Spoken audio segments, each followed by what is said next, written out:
প্রিয় দর্শক, স্বাগত জানাচ্ছি আগামীর বাংলাদেশ অনুষ্ঠানে। আশা করি আপনারা ভালো আছেন, সুস্থ আছেন। আজকে আমাদের সঙ্গে আলোচনায় অংশ নিচ্ছেন সিনিয়র সাংবাদিক ও কলামিস্ট এলাই নওয়াজ খান, রয়েছেন নাগরিক প্রতিদিনের ভারপ্রাপ্ত সম্পাদক হাসনাইন খুরশেদ। আপনাদের দুজনকেই স্বাগত জানাচ্ছি।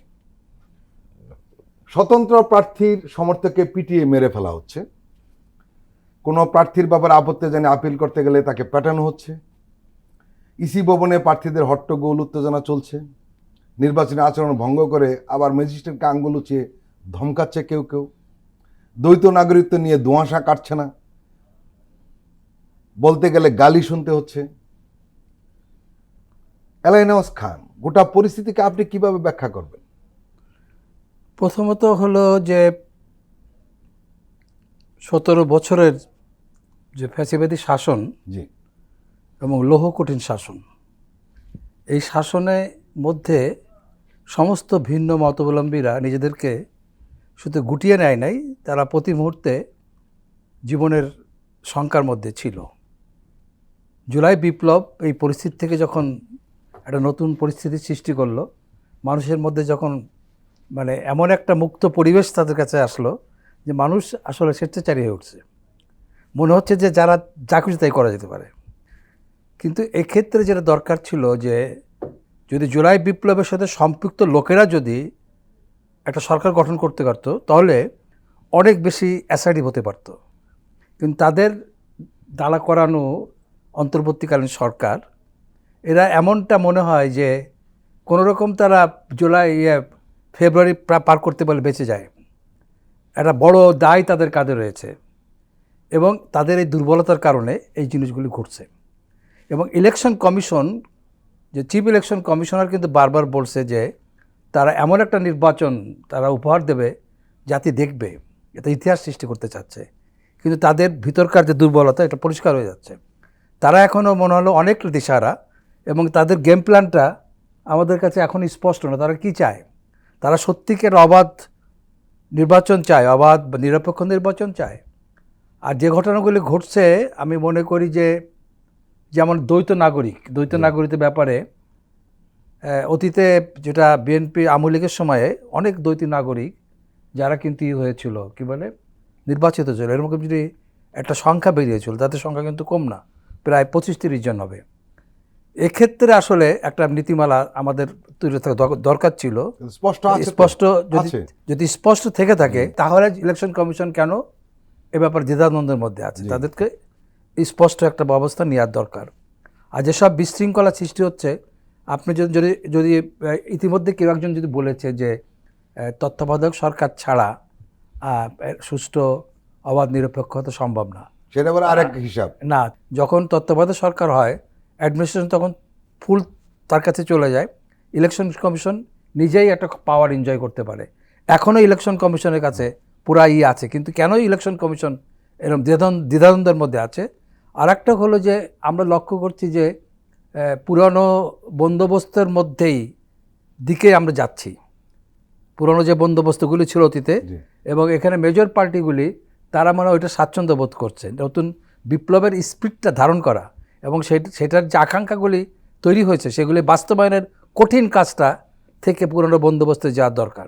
সেক্ষেত্রে এখন যেটা মনে হচ্ছে যে আগামী ইলেকশন যে ধরনের ঘটনা ঘটছে, স্বতন্ত্র আমি আমাদের এলাকাও শুনলাম যে যিনি স্বতন্ত্র প্রার্থী হতে যাচ্ছেন তাকে হুমকি দেওয়া হচ্ছে আমাদের কনস্টিটিউয়েন্সিতে। তো এটা তো খুবই অনাকাঙ্ক্ষিত ঘটনা। জুলাই বিপ্লব যে মুক্ত পরিবেশ, স্বাধীনতার আকাঙ্ক্ষা জাগিয়েছিল, গণতন্ত্রের যে আকাঙ্ক্ষা জাগিয়েছে, আবার আমরা ফ্যাসিবাদের দিকে যাচ্ছি এবং ফ্যাসিবাদের একটা আলামত এটা মনে হচ্ছে। দায় কাদের? এবং দায় রাজনীতিবিদদের, নিঃসন্দেহে। আপনি একটা লেখা লিখছেন, দেখলাম যে হান আর ভোটে এখানে রাশিয়া এবং রুশ বিপ্লব, ফরাসি বিপ্লব এবং সাউথ আফ্রিকাতে বলেছেন। এখানে যেটা ওইখানে গুণগত কতগুলি পার্থক্য আছে। সেটা হলো রুশ বিপ্লবে যারা বিপ্লব করেছেন তারাই ক্ষমতা এসেছিলেন, এবং সেটাকেও কিন্তু ট্রটস্কিপন্থীরা এটাকে ডিবেট করতে চেষ্টা করেছিল, কিন্তু তারা পারে নাই, হেরে গেছে। এবং ফরাসি বিপ্লবে যারা করেছে তারাই ক্ষমতায় গিয়েছিল, অন্য কেউ থেকে তারা বসে নাই। তারপরে ফরাসি বিপ্লব কিন্তু অনেকটা ব্যর্থ হয়েছে, যদিও তার স্পিডটা ব্যর্থ হয় নাই। কিন্তু ফরাসি বিপ্লব কিন্তু এখন আমরা উদাহরণ দেই তার স্পিরিট কিন্তু এখনও রয়ে গেছে, সারা পৃথিবীতে তার স্পিরিটটা কাজ করেছে। এবং নেলসন ম্যান্ডেলা নিজেই ক্ষমতা থেকে তিনি কিন্তু অসাধারণ, মানে খুব এক্সেপশনালি নেলসন ম্যান্ডেলা কাজ করেছেন। এবং এখন পর্যন্ত কিন্তু সেই রাষ্ট্র কিন্তু সেভাবেই নেলসন ম্যান্ডেলার নীতি অনুযায়ী কিন্তু সাউথ আফ্রিকা চলছে। এই জায়গায় কিন্তু তা ঘটে নাই। এখানে যেটা ঘটছে সেটা হলো যে যারা রেভলিউশন করছে তারা কি করবে এটা কিন্তু তাদের পরিকল্পনা ছিল না। এই অপরিকল্পিত অবস্থায় একদল লোক এসে কিছু লোক বসায় অন্তর্বর্তী, এটা জাস্ট বলা যায় এটা জোড়াতালি সরকার তৈরি করে দেওয়া হয়েছে এবং তারা চালাচ্ছে।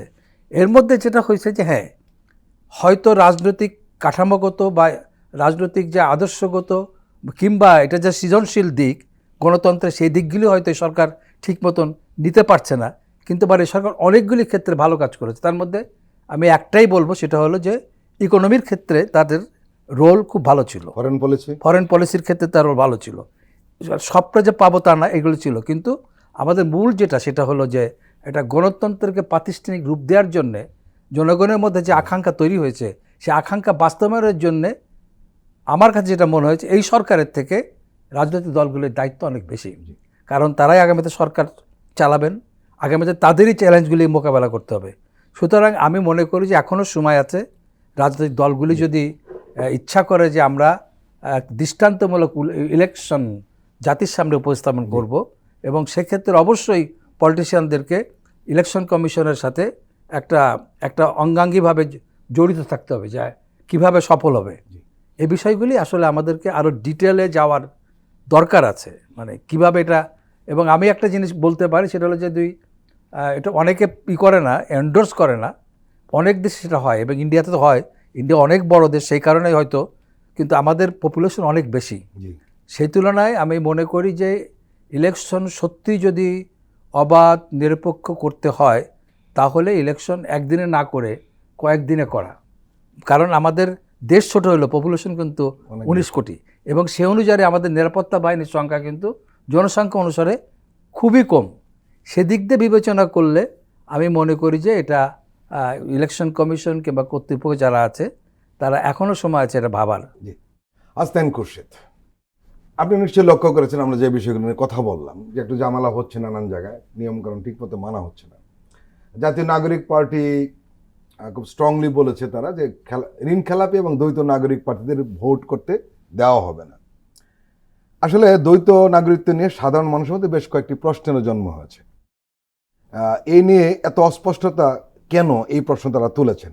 কারণ আইন আছে কিন্তু প্রয়োগ আমরা দেখছি না। এটা আপনি নিশ্চয়ই লক্ষ্য করেছেন যে হয়তো দেখা গেল একটি আসনে যে কারণে দ্বৈত নাগরিক বৈধ হয়েছে, একই কারণে অবৈধ হয়েছে। আবার যখন আপিল করা হলো ইসিতে, তখন দেখা গেলো অনেকে পেয়ে যাচ্ছে, আবার কেউ পাচ্ছে না। এরকম একটা ঝামেলা তৈরি হয়েছে। এখন কেউ যদি দ্বৈত নাগরিক তো গোপন করে মনোনয়ন পান, সেটাকে তো প্রতারণা বলা যায় নিঃসন্দেহে। নির্বাচন কমিশন কেন আগে ভাগে ক্লিয়ারেন্সটা দিচ্ছে না, এই প্রশ্ন উঠছে। যার কারণে আমরা বলছিলাম যে এই দ্বৈত নাগরিকত্ব নিয়ে একটা ধোঁয়াশা কোনোভাবে কাটছে না, আর ঋণ খেলাপির ব্যাপারটাও রয়েছে। এবং রাজনৈতিক দলগুলো তো তারা নিজেরাই ক্লিয়ার করতে পারতো তার প্রার্থী ঋণ খেলাপি কিনা, এর মধ্যে যাচাই বাছাই করতে পারতো আগে ভাগেই যখন তাকে নমিনেশন দেওয়া হয়। আমরা এই টক শোতে এটা নিয়ে কথা বলেছিলাম। এই বিষয়ে আপনি কি বলবেন? বিষয়টা হচ্ছে দ্বৈত নাগরিক কিংবা ঋণ খেলাপি যারা, তাদের নির্বাচনে প্রতিদ্বন্দ্বিতা করার কিংবা এমপি হওয়ার কোনো আইনগত সুযোগ নেই। এটা খুব বাস্তবতা।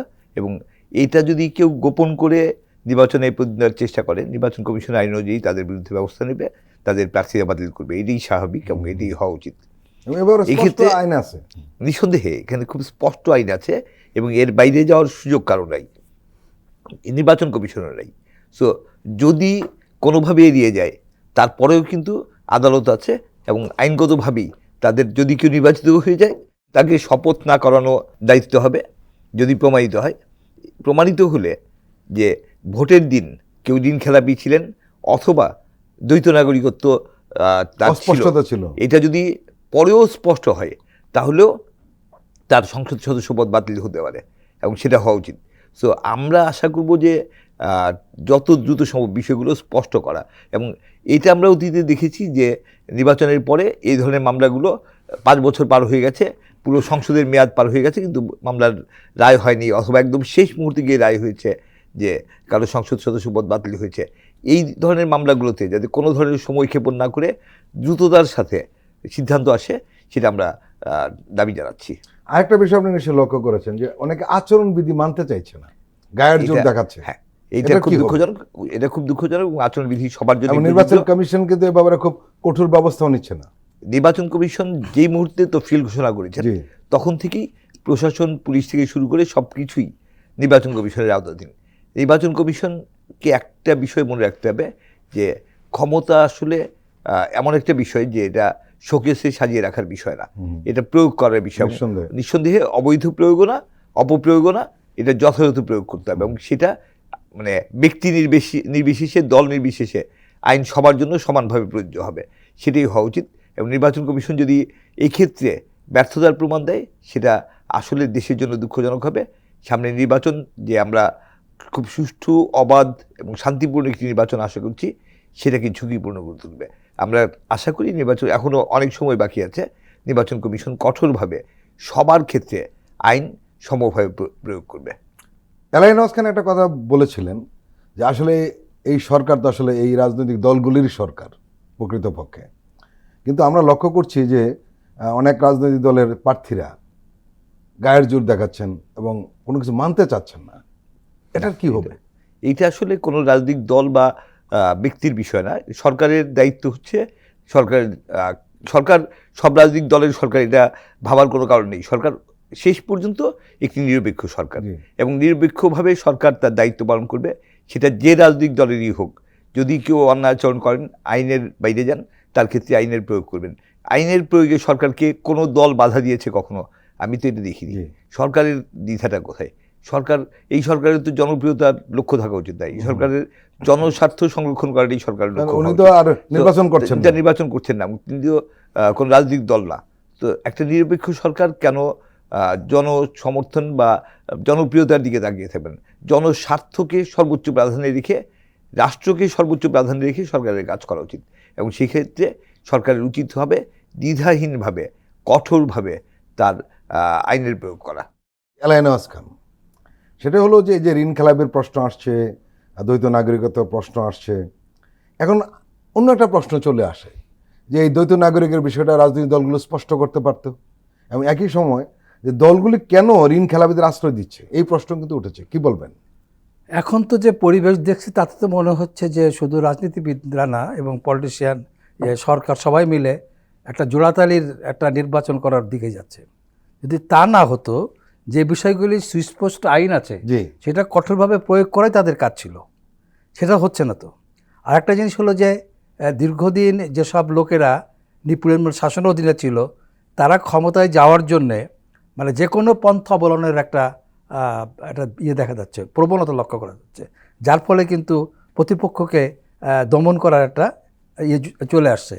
সুতরাং আমি যেটা বুঝতে পারছি যে প্রধান উপদেষ্টা বারবার বলছেন যে এমন একটা নির্বাচন উপহার দেওয়া হবে যেটা অতীতে কখনো ঘটে নাই, ঐতিহাসিক হবে। কিন্তু যে অবস্থা দেখা যাচ্ছে তাতে তো মনে হচ্ছে যে এই নির্বাচনটা অতীতের যে কোনো খারাপ নির্বাচনের মতন আরেকটা নির্বাচন হওয়ার আশঙ্কা তৈরি হচ্ছে। তো যেটা হাসনাইন বলছে যে এখনও সময় আছে, আমার মনে হয় আইনের প্রয়োগটা কঠোরভাবে দরকার। আমরা এইটুকুনি বলতে পারি যে আপনারা যদি সত্যিই যদি বিশ্বাস করেন যে আমরা একটা ইতিহাস সৃষ্টি করবো, একটা এমন একটা নির্বাচন করব, সেটা করতে গেলে অবশ্যই সরকার এবং ইলেকশন কমিশনকে আইনের প্রয়োগ, যেটা হলো যে এই সরকার কিন্তু নিরপেক্ষ সরকার হিসাবে দায়িত্ব পালন করছে। তা না হলে পলিটিশিয়ানরা কিন্তু একটা তত্ত্বাবধায়ক সরকারের সুস্পষ্ট কাঠামো দেখতে চাইতো, কিন্তু তারাই এটা এই নিরপেক্ষ সরকার হিসাবে কাজ করতে, যেটা হাসনাইন করছে। সুতরাং তাদের তো কোনো বাধা থাকার কথা না। তারপরে কেন এই বাধা আছে, কেন তারা এত করছেন না, হ্যান্ডেল করছেন না, এ ব্যাপারে কিন্তু প্রশ্ন। এবং যে কারণে আমি লক্ষ্য করছি যে লোকেরা কেন যেন, যেখানে ওই কয়েকদিন আগেও দেখলাম যে মার্কিন প্রতিনিধি দলকে প্রধান উপদেষ্টা বলছে যে নির্বাচন নির্দেশ তারিখ হবে, কিন্তু সরকারের এইসব আচরণ কাজের ফলে এখনও লোকজন প্রশ্ন করে আদৌ কিন্তু নির্বাচন হবে কিনা। কারণ সুস্পষ্ট অবস্থা না থাকলে তো অনেকেই এরকম মনে থাকে যে একটা গোলযোগ সৃষ্টি হবে, গোলযোগ সৃষ্টি হলে নির্বাচন হবে না, একথা কিন্তু অনেকেই বলে থাকে।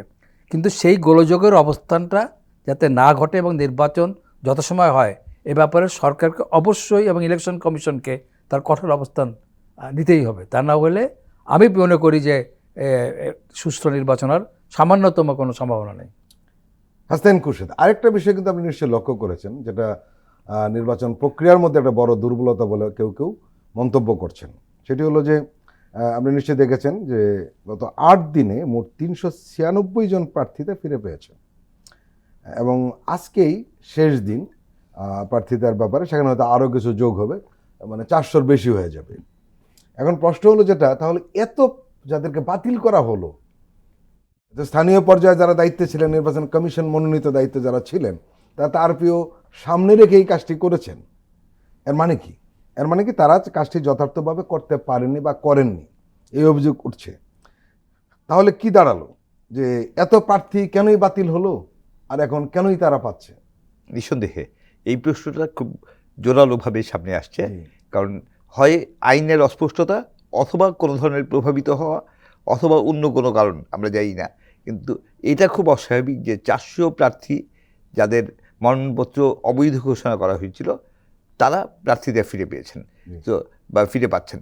এটা খুব অবাক করার মতন যে একই আইনের আওতায় এক একজন যদি এক একভাবে ব্যাখ্যা করেন, যে টিএনও সাহেবের কাছে কিংবা মানে রিটার্নিং অফিসার ডিসির কাছে মনে হলো যে তিনি অবৈধ, আবার নির্বাচন কমিশনের কাছে বা আপিলের দায়িত্বে থাকা কর্মকর্তাদের কাছে মনে হচ্ছে যে এটা বৈধ। তো এরকম যদি ব্যাখ্যার ক্ষেত্রে এই ধরনের ভিন্নতা আসে, তাহলে কিন্তু অস্পষ্টতা তৈরি হয়, এবং সেই অস্পষ্টতার সুযোগে অনাকাঙ্ক্ষিত অনেক কিছু ঘটার সুযোগ থাকে। সো এটা দুঃখজনক এবং এটা অস্বাভাবিক।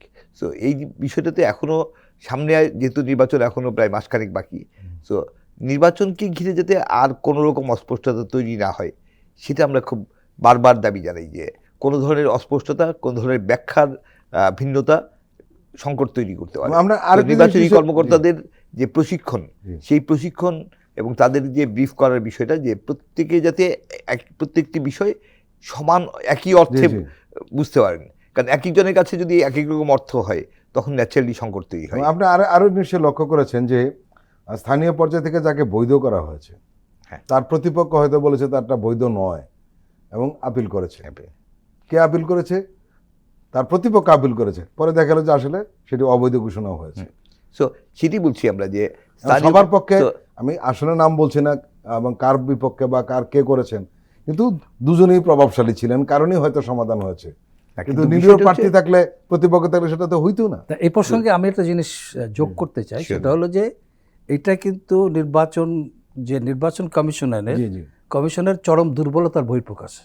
তো এইরকম দুর্বলতা দিয়ে একটা অবাধ, নিরপেক্ষ, সুস্থ নির্বাচন কিভাবে হতে পারে, এটা প্রশ্নটা আসতেই পারে। এই প্রশ্নটা আমরা এখানে রাখলাম। আমি যেটা বলছিলাম, যে নির্বাচনী কর্মকর্তাদের প্রপার প্রশিক্ষণ খুব ইম্পর্টেন্ট, এবং আমরা কিন্তু এবার প্রায় 1.5 বছরের মতন সময় পাচ্ছি, যে এতদিন ধরে সময় পেয়ে নির্বাচনী কর্মকর্তা আগে থেকেই চিহ্নিত করা কারা নির্বাচনী দায়িত্ব পালন করবেন, এবং তাদের প্রশিক্ষণ, তারা সবাই যাতে সব কিছু সুষ্ঠুভাবে বুঝতে পারেন, সঠিকভাবে বুঝতে পারেন এবং সঠিকভাবে আইনের প্রয়োগ করতে পারেন, সেই বিষয়টা নিশ্চিত করা আগে থেকেই করা উচিত ছিল। এখন এই ক্ষেত্রে যেটা বোঝা যাচ্ছে, যে এক ধরনের অস্পষ্টতা হচ্ছে, অথবা যদি এমন হয় যে কোনো কর্মকর্তার ব্যক্তিত্বের ঘাটতি আছে, তিনি চাপের মুখে নুয়ে পড়ছেন, এটা যদি হয়, কারো প্রভাবিত হচ্ছেন, এটা যদি হয়, নিঃসন্দেহে সেটা দুঃখজনক হবে। সো আমরা নির্বাচনী কর্মকর্তাদের খুব শক্ত অবস্থানে দেখতে চাই, এবং তাদের সততা, নিষ্ঠা এবং দৃঢ় ব্যক্তিত্বের দিকে আমরা তাকিয়ে আছি। সেই ক্ষেত্রে যদি ঘাটতি হয়, সেটা নিঃসন্দেহে সংগঠন। আরেকটা বিষয় আপনি লক্ষ্য করেছেন, খবরও বেরিয়েছে, সেটা হলো যে আমরা দেখছি যে কেউ যাদের নির্বাচনের পরিচালনার দায়িত্ব দিতে চায় কমিশন থেকে, তারা অনেকে নিতে চাচ্ছে না, এরকম একটা ঘটনা। আবার উল্টো আছে, নেওয়ার ব্যাপারে খুব আগ্রহী। এই বিষয়টা কেন তৈরি হচ্ছে বলুন তো? না, এইটা ব্যক্তি ভেদে পার্থক্য হতে পারে। কেউ হয়তো সেই ধরনের সাহসী কর্মকর্তা না, বা হয়তো ঝুঁকিপূর্ণ মনে করছেন, অ্যাভয়েড করছেন, কিন্তু সেটা আসলে সুযোগ নেই।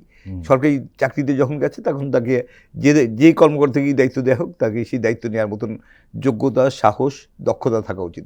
যদি না থাকে, তার চাকরি থেকে সরে যাওয়া উচিত। আর যারা অতি উৎসাহী হয়ে কেউ নির্বাচনী দায়িত্ব নেওয়ার জন্য আগ্রহী হওয়াটাও মানে প্রশ্ন জাগায়। নিঃসন্দেহে যে এত বছর পরে একটা নির্বাচন হতে যাচ্ছে, সেই নির্বাচনী দায়িত্ব পালন করা একজন কর্মকর্তার জন্য, তার ক্যারিয়ারের জন্য অনেক পজিটিভ একটা বিষয়। সেই দায়িত্ব সবাই পালন করতে চাইবেন, এই দিয়ে আমরা আশা করি। এবং সেখান থেকে যারা যোগ্য, যারা দক্ষতার ভিত্তিতেই, যোগ্যতার ভিত্তিতেই কর্মকর্তাদের নির্বাচন করা উচিত। এখানে সেই একটা কাজটি ব্যাপার করার হতে দায়িত্ব পারে, যারা সরকারের, যেতে নির্বাচন চাচ্ছেন না কমিশনের। তাদের তাদের ক্ষেত্রে হয়তোবা রাজনৈতিক থাকতে পারে, মানে সম্পর্কের কোনো ব্যাপার থাকতে পারে। হ্যাঁ, সেটা বলছিলাম, তারা ঝুঁকিটা সেটা নিতে আমি চান না, আসছিলাম। এই তো। যারা যদি কেউ- নিতে চায় না কেউ কিংবা ঝুঁকি নিতে যে চায় না বা কেউ রাজনীতির ঝুঁকি সঙ্গে নিতে জড়িত চায়। তারা যেতে চায় না। কেউ ঝুঁকি নিতে সেটা চায় না হতে কিংবা পারে। কেউ দলীয় সেটা- স্বার্থ এবং হাসিল যেহেতু করতে চায়, সেটা যদি হয় দুটোই দুঃখজনক। হ্যাঁ। দুইটাই দুঃখজনক, এবং সেটা এমন হতে পারে, কারণ আমাদের প্রশাসন কিন্তু রাজনীতি দ্বারা গত 15-16 বছর এতটা বেশি রাজনীতিতে প্রভাবিত হয়েছে এবং অনেকে বেনিফিটেড হয়েছে, যার ফলে হতে পারে এখন আবার নতুন রাজনৈতিক মেরুকরণ এবং তৈরি হয়েছে। এর জন্য অতি উৎসাহীরা তাই হতে পারে। সেটা হতে পারে। এটা যেমন কিন্তু যেতে চাচ্ছে না অতীতের রাজনীতির সাথে সম্পর্কিত থাকার কারণে, আবার যারা অতি উৎসাহী তারা বর্তমান আগামী সরকারের থেকে সুবিধা নেওয়ার জন্য অতি উৎসাহিত পারে। এটা অনাকাঙ্ক্ষিত। তো সরকারের উচিত খুব শক্ত হাতে এগুলি দমন করা। সরকার সিদ্ধান্ত নেবে কারা যোগ্য, সরকার তাদের সুষ্ঠুভাবে যাচাই বাছাই করে তাদের নির্বাচনী দায়িত্বে সম্পৃক্ত করবে, এটাই স্বাভাবিক। এবং সেক্ষেত্রে সরকারকে নিরপেক্ষ থাকতে হবে। প্রিয় দর্শক, আমরা এখন একটি বিরতি নিচ্ছি, আপনারা আমাদের সঙ্গেই থাকুন।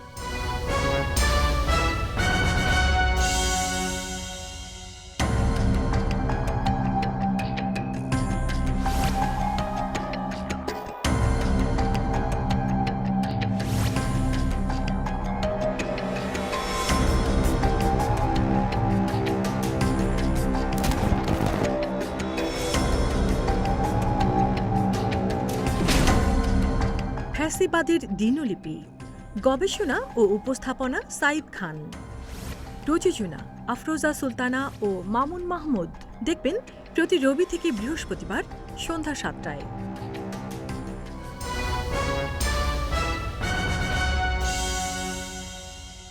আবারও স্বাগত আগামীর বাংলাদেশ অনুষ্ঠানে। আজকে আমাদের সঙ্গে অতিথি হিসাবে রয়েছেন সিনিয়র সাংবাদিক ও কলামিস্ট এলাইন ওয়াজ খান, রয়েছেন নাগরিক প্রতিদিনের ভারপ্রাপ্ত সম্পাদক হাসনাইন খোরশেদ।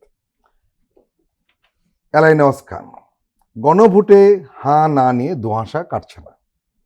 গণভোট তো হা বা না এর সরল প্রশ্ন, শুধু রাজনৈতিক দলগুলো কেন ঘুরিয়ে কথা বলছে, এই প্রশ্ন উঠেছে যে এই নীরবতা কি কৌশল নাকি সিদ্ধান্তহীনতা।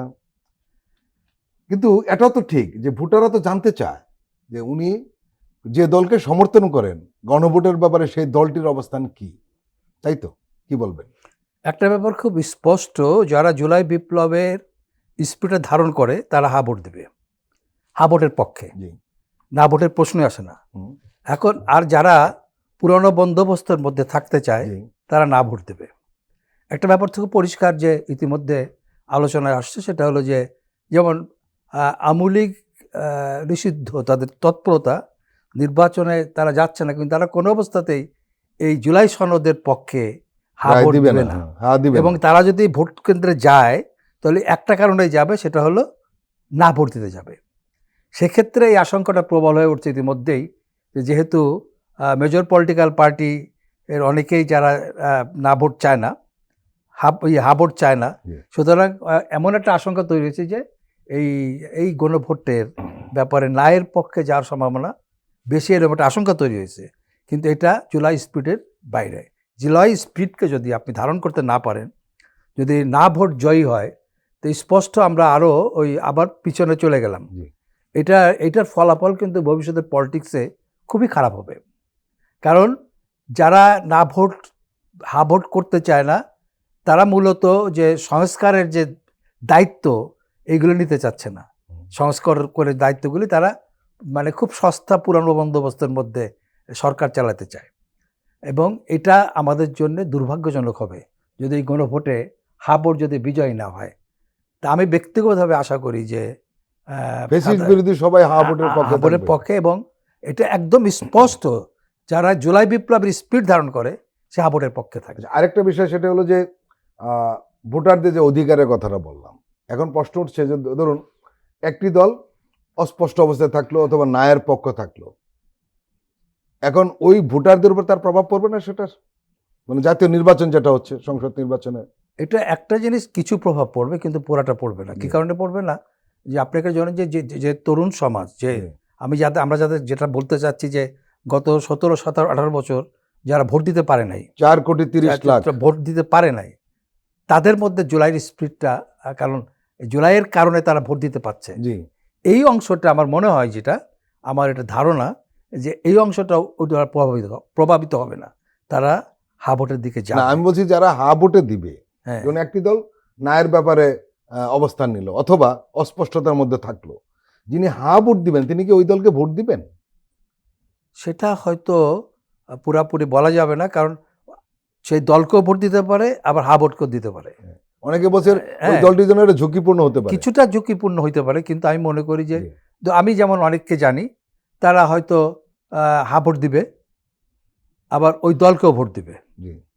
এটা হলো আলাদা তারা তারা জুলাই বিপ্লবকেই করে আর কি, ধারণ করে আর কি। হুম। জুলাই বিপ্লবকে ধারণ করে এমন অনেক লোক আছে যারা, জি। ধরেন যেমন বিএনপি, বলা হয় যে বিএনপির অনেকেই আছে যারা না ভোটের পক্ষে নাকি কথা বলছে, কিন্তু আবার হা ভোটের মির্জা, পক্ষে বলেছে। আবার মির্জা আমাদের ফখরুল মির্জা ইসলামও বিষয়টা স্পষ্ট করে বলেছেন, বলেছে। নজরুল ইসলাম খান। আবার কোন লোকেরা লোকাল লেভেলে জি। বলছে যে না ভোটের পক্ষে। কিন্তু আমি জানি যে এরকম অনেক লোক আছে যারা বিএনপিকে ভোট দিবে, একই সঙ্গে জি। হা ভোটও দিবে। হাসান খুরশেদ, এই যে গণভোটে হা বা না নিয়ে যে ধোঁয়াশা তৈরি হয়েছে, এটা আসলে রাজনৈতিক কৌশল, ভয়, নাকি দায় এড়ানোর একটা মিশ্রণ প্রতিক্রিয়া? অথবা একটা যেটা প্রশ্ন উঠেছে সবচেয়ে বড় কথা, সেটি হলো যে যদি বড় দলগুলো যদি এই গণভোটের ব্যাপারে কোনো একটা অবস্থান না নেয়, তাহলে ভোটাররা কিন্তু এই গণভোটের ব্যাপারে আগ্রহ হারিয়ে ফেলতে পারে। তাহলে কি দাঁড়াবে? আচ্ছা, আমি কিন্তু ধোঁয়াশা বলে কিছু দেখছি না। আপনি ধোঁয়াশা কোথায় খুঁজে পাচ্ছেন আমার কাছে খুব অস্পষ্ট। কারণ কেউ সংস্কারের বিরোধী, মানে গণঅভ্যুত্থানের পক্ষে ছিল এমন কোনো শক্তি, কোনো রাজনৈতিক দল সংস্কার চাচ্ছে না কিংবা হা ভোট চাচ্ছে না, এমন কোনো দলীয় অবস্থান আমি কারো দিক থেকে দেখিনি। এমনকি যেই এনসিপি যারা জুলাই সনদে স্বাক্ষর করেনি, তারাও তারা হা ভোটের সবচেয়ে পক্ষে, বেশি সক্রিয়, তারা হায়ের সবচেয়ে পক্ষে। বেশি না কম সেটা আমি জানি না, কিন্তু জি। তারা হায়ের পক্ষে কথা বলছে। সো জুলাই সনদে স্বাক্ষর না করেও তারা কিন্তু হায়ের পক্ষে কথা বলছে। সো কোনো দলই এখানে না ভোটের পক্ষে কথা বলেনি। সো সবাই হার পক্ষে বলছে। সেখানে ধোঁয়াশাটা তৈরি হচ্ছে কোথায়? ধোঁয়াশাটা আসলে মিডিয়া তৈরি করছে, এবং এটা কৃত্রিম ধোঁয়াশা, এটার মধ্যে কোনো বাস্তবতা নেই। ধোঁয়াশা বলে কিচ্ছু নেই। সবাই সংস্কারের চায় এবং সংস্কারের জন্য হ্যাঁ ভোট দেবে। যদিও জুলাই সনদে অনেকগুলো পয়েন্টে নোট অফ ডিসেন্ট ছিল জি, জি। বিভিন্ন দলের, বিএনপির ছিল, জামাতের ছিল, নোট অফ ডিসেন্ট ছিল। সেই নোট অফ ডিসেন্টগুলো সরকার উপেক্ষা করাতে এক ধরনের অস্পষ্টতা তৈরি হয়েছিল। সেই অস্পষ্টতা থাকা সত্ত্বেও মানে জুলাই সনদে কিন্তু নোট অফ ডিসেন্ট রেখেই সবাই স্বাক্ষর করেছিল। জি। কিন্তু পরবর্তীতে সরকার যে জুলাই সনদ বাস্তবায়ন অধ্যাদেশ জারি করে, সেখানে এসে সেটাকে উপেক্ষা করা হয়। সরকার কিছু নিজস্ব সিদ্ধান্ত সরকার নেয়। কিছু নিজস্ব সিদ্ধান্ত চাপিয়ে দেয়, যে এই সিদ্ধান্তগুলো রাজনৈতিক দলগুলোর কোনো ঐকমত্য ছিল না। সেই কারণে এক ধরনের অস্পষ্টতা তৈরি হয়েছিল। কিন্তু তারপরও হ্যাঁ ভোটের পক্ষে কিন্তু সব রাজনৈতিক দলই তার অবস্থান ব্যক্ত করেছে। এখন আপনি আমাদের একটা জিনিস মাথায় রাখতে হবে, যে গণভোট এবং জাতীয় সংসদ নির্বাচন একই দিনে অনুষ্ঠিত হচ্ছে। সো স্বাভাবিকভাবেই রাজনৈতিক দলগুলো সামনের নির্বাচনে বিজয়ী হওয়ার জন্য চেষ্টা করবে, তারা ভবিষ্যতে সরকার গঠনের চেষ্টা করবে, এবং সেটা করতে গিয়ে তারা তাদের প্রার্থীদের পক্ষে প্রচার চালাবে। পরবর্তী গণতান্ত্রিক সরকার আসবে, সেই সরকারে ক্ষমতাসীন হওয়ার চেষ্টা করবে। তাদের কার্যক্রম অনেক বেশি সংসদ নির্বাচন ঘিরে, গণভোট না। সো সেই ক্ষেত্রে গণভোটকে প্রচারে আনা, গণভোটে হ্যাঁ ভোটের পক্ষে ভোট দিতে মানুষকে উদ্বুদ্ধ করার জন্য সামাজিক শক্তিগুলোর অনেক বড় দায়িত্ব ছিল। সেক্ষেত্রে আমরা যদি বলি যে ছাত্র সমাজ, যারা গণঅভ্যুত্থানের মূল চালিকা শক্তি, তাদের ভূমিকা নেওয়ার সুযোগ ছিল, আমাদের পেশাজীবীদের ভূমিকা নেওয়ার সুযোগ ছিল। তারপরও যদি মনে হয় যে গণভোটের নিয়ে ধোঁয়াশা আছে, আমি আসলে স্পষ্ট হতে পারছি না। এখানে আপনার ধোঁয়াশার কথাটা আমি কেন বলছি, দুটো উদাহরণ দিই। একটি হলো আপনি একটা প্রশ্ন উঠেছে, আমরা যৌক্তিক, সেটি হলো যে বিএনপি যে সমস্ত ব্যাপারে নোট অফ ডিসেন্ট দিয়েছে সেগুলো কিন্তু এখানে রাখা হওয়া আছে। এখানে বিএনপি একদম দ্বিধাদ্বন্দ্বে যে আমরা নোট অফ ডিসেন্ট দিয়েছি, কিন্তু একটা গণভোটে দিয়ে দেওয়া হচ্ছে, হা নার মধ্যে ঢুকিয়ে দেওয়া হচ্ছে, এটা একটা বিষয় থাকতে পারে। আরেকটা বিষয় আপনি নিশ্চয়ই লক্ষ্য করেছেন, কোনো কোনো মহল থেকে, নট রাজনৈতিক দল, কোনো কোনো মহল থেকে বলা হচ্ছে, এমন একটা মানে কিছু প্রশ্ন সামনে নিয়ে আসা হচ্ছে, যেমন এই সরকার নিরপেক্ষ থাকা উচিত, হায়ের পক্ষে নামবে কেন? কিন্তু এরা ভুলে গেছে যে যখন কোনো সরকার এরকমভাবে পাল্টে যায়, সেটা বিপ্লব বলুন অথবা গণ অভ্যুত্থান বলুন, তখন সরকার একটা পক্ষ নেয়। এই ধরনের সরকার কখনো নিরপেক্ষ না। কারণ আপনি জানেন যে এই সরকার 3টা এজেন্ডা সামনে নিয়ে বারবার বলছেন, প্রধানমন্ত্রী নিজেও বলছেন, এটা হলো সংস্কার, বিচার এবং নির্বাচন। হুম। তাহলে সংস্কার পক্ষে উনি থাকবে, এই সরকার থাকবে, এটা স্বাভাবিক। এই প্রশ্নগুলো উঠিয়েছে কারণেই মূলত না, আমি দোয়াশা এইটা- শব্দটা ব্যবহার এইটা করেছি। আমি ঠিক একমত না জি। আপনার সাথে। বাস্তবতা হচ্ছে যে হ্যাঁ, নোট অফ ডিসেন্ট ছিল। জি। নোট অফ ডিসেন্ট থাকা সত্ত্বেও যখন গণভোট সামনে এসছে, বিএনপি কিন্তু খুব স্পষ্ট করেই বলেছে যে তারা হ্যাঁ ভোটের পক্ষে, জি। এবং সেটা বিএনপির মহাসচিব বলছেন, বিএনপির মহাসচিব বলেন না এইভাবে? মহাসচিব বলছেন, আমি হ্যাঁ, মহাসচিবের মহাসচিব বলছেন মহাসচিব আমাদের বলছেন ন্যায়ের পক্ষে থাকার না, সুযোগ নেই। সত্য না, লাইনটা উনি- এরকম হুবহু। না, উনি এর সাথে এটাও বলেছেন যে অবশ্যই আমরা মানে সংস্কার চাই এবং গণভোটকে সমর্থন করি। হুম। তো সেখানে বিএনপির স্পষ্ট শুধু, অবস্থান যে কিন্তু নজরুল নজরুল ইসলাম ইসলাম খান সাহেব পরিষ্কার খুব বলছেন, স্পষ্ট করে বলেছেন। তো নজরুল ইসলাম খান সাহেব বিএনপি নির্বাচন পরিচালনা কমিটির উনি স্পষ্ট প্রধান বলছেন হিসেবে আমরা হায়ার দায়িত্বে আছেন। পক্ষে। তো সেখানে কোনো অস্পষ্টতার সুযোগ নেই। জি। তো বিএনপিকে নিয়ে বরং যেই জায়গাটায় অস্পষ্টতার সুযোগ ছিল, যে জুলাই সনদে এনসিপি সই করেনি, হুম। তাদের নিয়ে অস্পষ্টতার সুযোগ ছিল, সেই অস্পষ্টতাও তারা দূর করেছে গণভোটের পক্ষে, হ্যাঁ ভোটের পক্ষে মাঠে প্রচার চালিয়ে। সো রাজনৈতিক দলগুলোর কারোর মধ্যেই কিন্তু কোনো অস্পষ্টতা দেখা যাচ্ছে না। তো আমরা অনর্থক ধোঁয়াশা খুঁজতে যাওয়া, এটা বরং অস্বাভাবিক হবে, এটা ঠিক হবে না। আর সরকার এইখানে- নিরপেক্ষ সরকারের নিরপেক্ষতার এইখানে- প্রশ্ন উঠিয়েছে যারা। এখানে একটা বিষয় কিন্তু জি। আমাদেরকে ভাবতে হবে, সেটা হলো ইলেকশনে যখন ভোটাভুটিটা হবে, জি। একজন প্রার্থী মানে যে জিতলে সে হয়তো 70,000 হবে। ভোট পাইলো, আর যে হারলো হুম, সে 40,000 ভোট পাইলো, তাহলে এরা সবাই তো হা ভোটের পক্ষের লোক। হুম, তাহলে কি বলে 50 আর 40 যোগ হইলে কত দাঁড়ায়? 90,000। 90,000 হা ভোট হইতে হবে। সেক্ষেত্রে যদি 10,000 হয় তাহলে তো উভয় পক্ষই হবে, দায়ী থাকবে। দায়ী থাকবে। সুতরাং হিসাবটা কিন্তু না যে বিষয়টা হচ্ছে এটা করে লুকায় পার পেয়ে যাবে, না, এরকম কিন্তু সুযোগ কিন্তু থাকছে না। না। সুতরাং সবাই কেয়ারফুল। এটা গণভোটের পক্ষে সবারই থাকা উচিত, হ্যাঁ ভোটে সবারই থাকা উচিত, Right. এবং এটা নিয়ে কোনো কনফিউশনের কোনো যাতে আমরা দ্বিধার সুযোগ ধোঁয়াশা নেই। শব্দটা ব্যবহার করতে যেটা না না পারি হয়, একেবারেই। একদমই যাতে না পারি, সেটা জি। স্পষ্ট থাকা উচিত। রাইট। এলায়নওয়াজ খান, যেটা আপনি বলছিলেন, আসলে আপনি দুলান বলে ফেলেছেন, আমি আসলে ওই বিষয়টা প্রশ্ন করতে চাচ্ছিলাম যে যদি হায় ভোট কম পড়ে তাহলে এটা দায় কার, ভোটারের না রাজনৈতিক দলের? এটা একটা প্রশ্ন। সেটা হলো যে আরেকটা সবচেয়ে বড় প্রশ্ন, যে গণভোট যদি ব্যর্থ হয় তাহলে রাষ্ট্র সংস্কারের প্রক্রিয়া কি ব্যর্থ হয়ে যাবে? এখানে তো কি বলে যে প্রত্যেকটা যারা অংশগ্রহণ করছে এবার ইলেকশনে, প্রত্যেকেই সংস্কারের পক্ষে কথা বলে ইলেকশনে করছে। জি। এটা কিন্তু তারা দায়বদ্ধ হয়ে গেছে নির্বাচনে।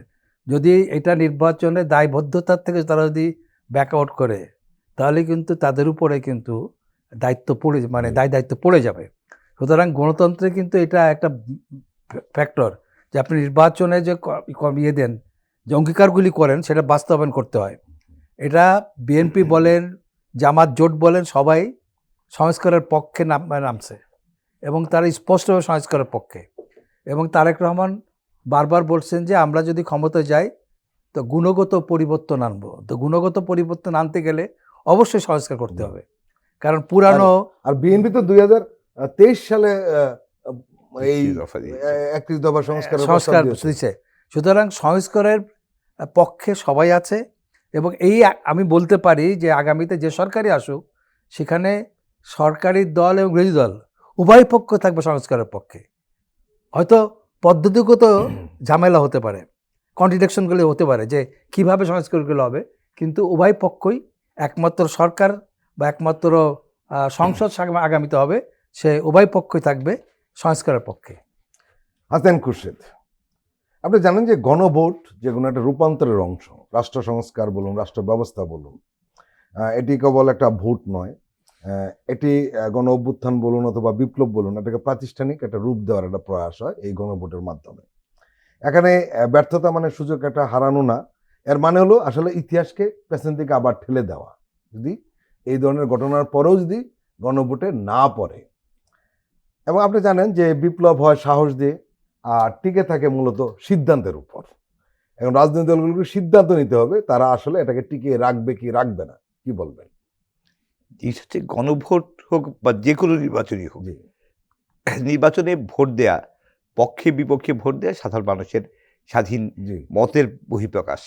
সেক্ষেত্রে কাউকেই কোনো কিছু চাপিয়ে দেওয়ার সুযোগ নেই। জি। কিন্তু আমরা বিশ্বাস করি যে বাংলাদেশে এখন যে ক্রিয়াশীল রাজনৈতিক দলগুলো Right. আছে, তারা আসলে বাংলাদেশের সংখ্যাগরিষ্ঠ মানুষের মতকেই ধারণ করে, এবং সেটাই আমরা দেখেছি জুলাই জাতীয় সনদে রাজনৈতিক দলগুলো স্বাক্ষর করেছে। জি। স্বাক্ষর করার ভেতর দিয়ে তারা অঙ্গীকার করেছে যে জুলাই জাতীয় সনদ তারা বাস্তবায়ন করবে। এখন আগামী 12ই ফেব্রুয়ারি যে নির্বাচন, সেই নির্বাচন তো আওয়ামী লীগ প্রতিদ্বন্দ্বিতা করছে না। সেই নির্বাচনে প্রতিদ্বন্দ্বিতা করছে মূলত গণ অভ্যুত্থানের পক্ষের 5ই আগস্টের ছাত্র গণ অভ্যুত্থানের পক্ষের শক্তিগুলোই এই নির্বাচনে অংশগ্রহণ করছে, এবং আমরা আশা করছি যে তারাই নির্বাচিত হয়ে সংসদে যাবে। তারাই জুলাই জাতীয় সনদ নিয়ে দীর্ঘ রাজনৈতিক সংলাপে অংশ নিয়েছে, 8 মাসের মাস। পর মাস, 8 মাস রাজনৈতিক সংলাপে অংশ নিয়েছেন, নানা বিষয় নিয়ে তর্ক বিতর্ক করেছেন, চূড়ান্তভাবে একটি ফয়সালায় এসেছেন, যার ফলশ্রুতিতে জুলাই জাতীয় সনদ প্রণয়ন করা হয়েছে এবং তাতে তারা স্বাক্ষর করেছেন। নিজেরা যেটা স্বাক্ষর করলেন এবং আনুষ্ঠানিকভাবে সংসদ ভবনের সামনে দাঁড়িয়ে সারা দেশের মানুষের কাছে অঙ্গীকার করলেন, সেই অঙ্গীকার থেকে কেউ সরে যাবেন এটা সন্দেহ করারও আমি কোনো কারণ দেখি না। কারণ আমরা অতীতেও দেখেছি যে রাজনৈতিক দলগুলো মানে মোটামুটিভাবে তাদের মূল অঙ্গীকারে অটল থেকেছে। আমি যদি 91-এর কথা বলি, যে একাদশ জাতীয় সংসদ নির্বাচনের মধ্য দিয়ে একাদশ সংবিধান সংশোধনের ভিতর দিয়ে যে পরিবর্তন এসেছিল, যে রাষ্ট্রপতি শাসিত ব্যবস্থা থেকে সংসদীয় ব্যবস্থায় যাওয়া, সেই সময় কিন্তু এর আগ পর্যন্ত বিএনপির অবস্থান ছিল রাষ্ট্রপতি শাসিত সরকারের পক্ষে। কিন্তু বিএনপি যেহেতু তিন জোটের রূপরেখায় অঙ্গীকার করেছিল, বিএনপি ক্ষমতায় এসে সেই অঙ্গীকার কিন্তু পূরণ করেছিল এবং রাষ্ট্রপতি শাসিত ব্যবস্থা থেকে সংসদীয় ব্যবস্থায় গিয়েছিল। এই ক্ষেত্রেও এবারও একই ধরনের ঘটনা ঘটবে আমরা আশা করি, যে জুলাই জাতীয় সনদে যে অঙ্গীকার করা হচ্ছে সেই অঙ্গীকারেরই বাস্তবায়ন হবে এবং গণভোটের মধ্য দিয়েই সেটা হবে। এই ক্ষেত্রে আমি কোনো দ্বিধার কোনো কারণ দেখি না। না, এটা মানে এটা হলো বাংলাদেশের হিস্ট্রিতে একটা বিষয়, যে সকল রাজনৈতিক দল এক জায়গায় দাঁড়িয়ে জনসম্মুখে অঙ্গীকার করছে, লাইভ প্রচারিত জনসম্মুখে অঙ্গীকার করছে। সুতরাং এটার থেকে পিছিয়ে ফিরে যাওয়ার কোনো সুযোগ কোনো কারণ নেই। এলাইনাস খান, একটা বিষয় আপনাকে জানতে চাইবো, যে আসলে গণভোট বলুন, সংস্কার বলুন, নির্বাচন বলুন বা বিচার বলুন, কিন্তু সবগুলি কিন্তু আসলে ঘুরে ফিরে নির্বাচনের উপর নির্ভর করছে। কারণ নির্বাচনটা যদি সুষ্ঠু না হয়, বাকি দুটোর কোনো মূল্য থাকবে না। এটা হলো বাস্তবতা, যে যতই বলুক না কেন। এবং রাজনৈতিক বিশ্লেষকরা অনেকেই এইভাবে কথা বলেছেন যে সুষ্ঠু নির্বাচনের উপর সবকিছু নির্ভর করে। মানুষ যাতে তার রায়টা ঠিক মতো দিতে পারে, কি যদি দিতে পারে, যিনি নির্বাচিত হবেন উনিও কিন্তু শক্তিশালী হবেন, আর যারা বিরোধী দল থাকবে তারাও শক্তিশালী হবেন। কিন্তু ভোট যদি ঠিক মতো না হয়, তাহলে যিনি সরকারে যাবেন ওনারও নৈতিক বল কম থাকবে এবং বিরোধী দলে যারা থাকবেন তাদেরও নৈতিক বল কম থাকবে। কি বলবেন? দুইটা বিষয়, একটা হলো যে আপনি যতই সুস্থ নির্বাচন হোক, যা কিছু হোক না কেন, এবং ধরেন সুস্থ নির্বাচন হলো, সবকিছু ঠিকঠাক মনে হলো, নির্বাচিত যারা হলেন তাদের মানসিকতা নির্ভর করবে গুড গভর্নেন্স, ভালো শাসন করা হবে কিনা। আর যেটা প্রথম আপনি যেটা বললেন সেটা হলো যে এইখানে কিন্তু জুলাই বিপ্লবের সম্পৃক্ত যে লাখ লাখ ছেলে, তরুণ যারা, তারা কিন্তু এই নিরাপত্তা বাহিনীর পাশাপাশি তারাও ভিজিলেন্স হিসাবে কিন্তু ইলেকশনে এবার সক্রিয় থাকবে। সুতরাং এখানে কারচুপি করে কিংবা বুথ দখল করে সিল মেরে নির্বাচন ম্যানিপুলেট করার সুযোগ আমার মনে কম থাকবে। বরঞ্চ এই তরুণেরা সরকার কিংবা ইলেকশন কমিশনের থেকে অনেক বেশি অ্যাক্টিভ থাকবে ইলেকশনকে অবাধ এবং নিরপেক্ষ করার জন্য। এটা আমার মনে করি আর কি, আমার বিশ্বাস এটা। আমি একটু ভিন্ন মত দিয়ে করি সরি, যে আসলে তরুণরাও তো ভোটার, তারাও তো বিভিন্ন রাজনৈতিক দলের কর্মী। সো তরুণদের উপর তাকিয়ে থাকলে ভোটের নিরপেক্ষতার জন্য, সুষ্ঠু ভোটের জন্য আমাদের আসলে নজর রাখতে হবে সরকারের উপরে, প্রশাসনের উপরে, আইন শৃঙ্খলা বাহিনীর উপরে এবং সশস্ত্র বাহিনীর উপরে। এবার খুব গুরুত্বপূর্ণ অবশ্যই রাজনৈতিক দলগুলো, কিন্তু রাজনৈতিক দলগুলো যেহেতু প্রতিদ্বন্দ্বী, তারাই তো নির্বাচনকে ম্যানিপুলেট করার চেষ্টা করতে পারে, তাদের নিজ দলের প্রার্থীকে বিজয়ী করার জন্য ম্যানিপুলেট করতে পারে। সো তাদের দিকে এক ধরনের সংশয়ের দৃষ্টি থাকবে, কিন্তু নিরপেক্ষ দৃষ্টি আমরা আশা করব যে যারা নির্বাচন পরিচালনার দায়িত্বে, তারা কঠোরভাবে নিরপেক্ষতা নিশ্চিত করবে, সুষ্ঠু অবাধ পরিবেশ নিশ্চিত করবে। এবার একটা গুরুত্বপূর্ণ বিষয় হচ্ছে সশস্ত্র বাহিনীর সদস্যদের হাতে ম্যাজিস্ট্রেসি ক্ষমতা এসছে। সো তারা সেই ক্ষমতার প্রয়োগ করবেন এবং সুষ্ঠু নির্বাচন নিশ্চিত করবেন, এইটা আমরা অনেক বেশি আশা করি। আমি যেটা বলতে চাইছি সেটা হলো যে যেমন সবসময় যারা খুব লোকালিটিতে যারা ক্ষমতাশালী অন্যের এদেরকে বের করে দেয়, যারা থাকে এজেন্ট বের করে দেয়, এবার সেটা করতে পারবে না। আশা করছি এটা হলো সেটা যেটা করতে আশা পারবে না করি। এবং সেটা সম্ভব হবে না, নিশ্চিত কারণ করতে হবে হলো যে সরকারকেই। আর এত আইন বেশি শৃঙ্খলার দায়িত্ব প্রকাশ্য নিতে সবকিছু হবে। হবে, এটা পারবে না। জি। কারণ সবসময় যেটা হয় হ্যাঁ, হ্যাঁ। যে প্রশাসনের সহায়তা ছাড়া সেটাই। এটা So, কখনোই আমি হয় সেই না। জন্যই বলছি যে Right, প্রশাসনের নিরপেক্ষ ভূমিকা খুব ইম্পর্টেন্ট। সশস্ত্র বাহিনী এবং আইন শৃঙ্খলা রক্ষায় নিয়োজিত মানে যত বাহিনীগুলো ম্যানিপুলেটেড নিরপেক্ষ ইলেকশন ভূমিকা হয়েছে খুব প্রশাসন important। করেছে, তাদেরকেই প্রশাসন ছাড়া হয় না। হবে। সুতরাং প্রশাসন যদি নিরপেক্ষ থাকে প্রশাসন নিরপেক্ষ এবং থাকলে সবাই যদি চোখ খোলা থাকে, রেসিস্ট করে, তাহলে মনে হয় যে এটা কেউ হওয়া ওই রকম উচিত না, বুট হবে দখল না। করে জি। ইলেকশন এটা করতে পারবে পারবে না না। কেউ। এলাইন নওয়াজ খান এবং হাসনাইন খুরশেদ, আপনারা দুজনেই আমাদের দীর্ঘ সময় দিলেন, আপনাদেরকে আন্তরিক ধন্যবাদ। প্রিয় দর্শক, আজকের অনুষ্ঠান আমরা এখানে শেষ করছি। আপনারা ভালো থাকবেন, সুস্থ থাকবেন। আল্লাহ হাফেজ।